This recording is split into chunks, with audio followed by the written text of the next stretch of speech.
जब आग्निद महाराज को कहा गया गुरुदेव के द्वारा कि 1.25 महीने तक इस नंदिनी की सेवा तुमको करना है, अर्धरात्रि का समय था, गुरुदेव को गए हुए 5 दिवस ही हुए थे, चहुं और अंधकार ही अंधकार, और चंद्रमा भी मानो कि आज मेघा के अंदर बादलों के भीतर छुप गया था, अब उस अंधकार में कुछ दिखाई नहीं देता।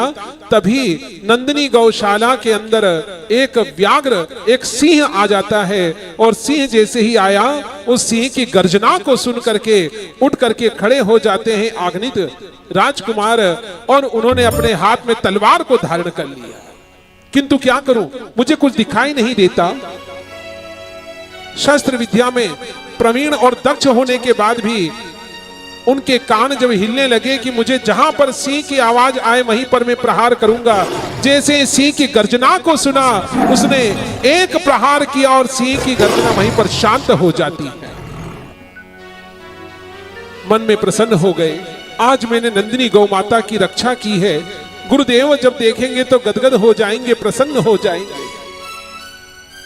कहते हैं कि जैसे ही सूर्य देवता उदित हुए हैं प्रातःकालीन वेला में, और रात्रि का अंधकार तिमिरता नष्ट हो गया ब्रह्मांड का, कि तभी उन्होंने पलट करके देखा तो क्या पाया कि सिंह का तो एक कान कटा हुआ है, किंतु नंदिनी गौ का मस्तक कटा हुआ है। थर थर कांपने लगा आग्निद। राजकुमार की आयु भी कितनी थी, मात्र 16 वर्ष की। 16 वर्ष की आयु में इतना बड़ा पाप कर दिया। मन ही मन भय विहल होने लगे, मैं गुरुदेव के समक्ष कैसे जाऊंगा, गुरुदेव के द्वारा मैं श्रापित हो जाऊंगा, मैं अपने पापों को कैसे धोऊंगा। इस प्रकार से रोदन करने लगे। कहा जाता है कि वहीं 20 दिवस तक वहीं पर रोदन करते रहे, खड़े खड़े। न तो जल की एक बूंद को पिया, न उन्होंने एक ग्रास अन्न का खाया। उसके बाद भी सतत अश्रुधारा बही जा रही है उनकी आंखों से, कि तभी गुरुदेव का आगमन हो गया। गुरुदेव ने आकर के जैसे देखा नंदिनी के मस्तक को कटे हुए, उनके हाथ का कमंडल छूट गया और दाएं हाथ की करमाला उनके हाथ से छूट गई। वे क्रोधित होकर के कहने लगे कि हे राजकुमार, तुमने ये बहुत बड़ा अपराध किया है, तुमने दुष्टता को धारण किया है। तुम्हारे हाथ में जो ये तलवार है जिससे रक्त बहायमान हो रहा है, मैं समझ गया हूं कि तुमने वध किया है गौ का। मेरी नंदिनी गौ ने तुम्हारा क्या बिगाड़ा था। वहीं पर बैठ करके रोदन करने लगे वशिष्ठ मुनि, और उनकी पत्नी जो थी गुरु माता अरुंधति देवी, वह भी आकर के रोदन करने लगी। किंतु क्या करे, एक मां है। जितने भी शिष्य हैं गुरुकुल में, पाठशाला में, उन सभी की एक गुरु माता सबकी मातुल्य मानी जाती है, और मां की ममता सब कुछ समझती है। उन्होंने कहा, मैं विश्वास नहीं कर सकती कि राजकुमार आग्निद ने ऐसा पाप और दुस्साहस किया होगा। उन्होंने कहा कि तनिक ठहरो, तो तनिक ठहरो, मैं पता करती हूं। धीरे से गई और अपने आंचल से आग्निद के अश्रुधाराओं को बहते हुए देख करके अपने आंचल से पोंछने का प्रयास किया, और कहा कि हे पुत्र, रोदन न करो।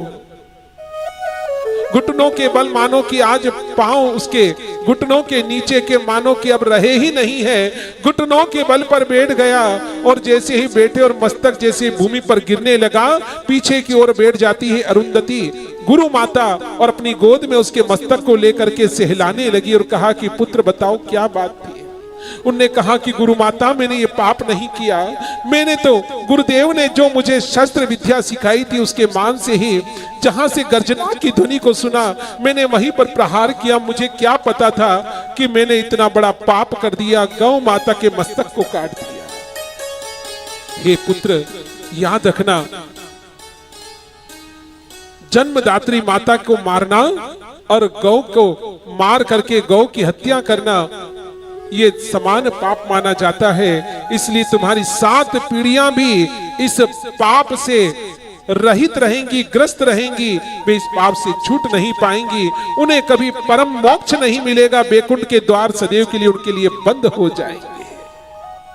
चाहे कितने ही बार तुम्हारे 7 पीढ़ियों के अंदर गया श्राद्ध कर दिया जाए, उसके बाद भी उन्हें मोक्ष नहीं मिलेगा।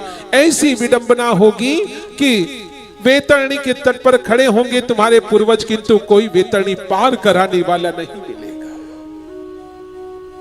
अग्नि रोदन करने लगा और कहने लगा कि मैं क्या करूं मां, मुझे बताओ, मुझे मार्ग बताओ, मुझे कुछ सूझता नहीं है। तभी क्रोधित होकर के अपने कमंडल से जल लिया हाथ में और श्राप देने के लिए उद्यत होने लगे सदगुरु वशिष्ठ मुनि, और कहने लगे कि हे राजकुमार, मैं तुम्हें श्राप देता हूं।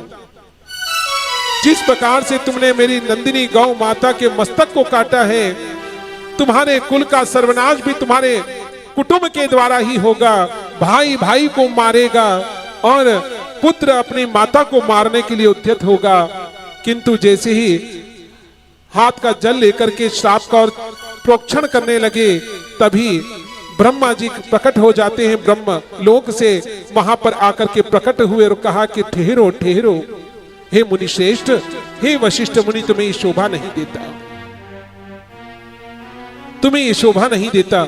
मैं तुम्हें कहता हूं कि अपराध का अधिकारी ये आग्नित नहीं हो सकता, इसलिए अपने श्राप को पुनः ले लो। जैसे श्राप को पुनः उन्होंने लेने का प्रयास किया कि तभी देखते ही देखते देवादिदेव महादेव कमंडल उड़ेलने लगे हैं कैलाश पर्वत से, और जैसे ही कमंडल उड़ेलने लगे और आग्नित ने धीरे से मस्तक को उठाया नंदिनी गौ माता के, और जैसे ही धड़ पर आरूढ़ किया, और आरूढ़ करते ही उस कटे हुए मस्तक के ऊपर जैसे ही महादेव जी के द्वारा कमंडल का जल धाराओं से ग्रसित होने लगा, बहायमान होने लगा, और नंदिनी गौ माता पुनः से जीवित हो जाती है। बोली गौ माता की। नंदिनी गौ माता पुनः से जीवित हो गई है और चहुं ओर ढोल मृदंग बजने लगे हैं, जय जयकार होने लगी है देवादिदेव महादेव की। महादेव जी प्रसन्न हो जाते हैं और शंख लेकर के अपने मुखारविंद से लगा करके और शंखनाद करने लगते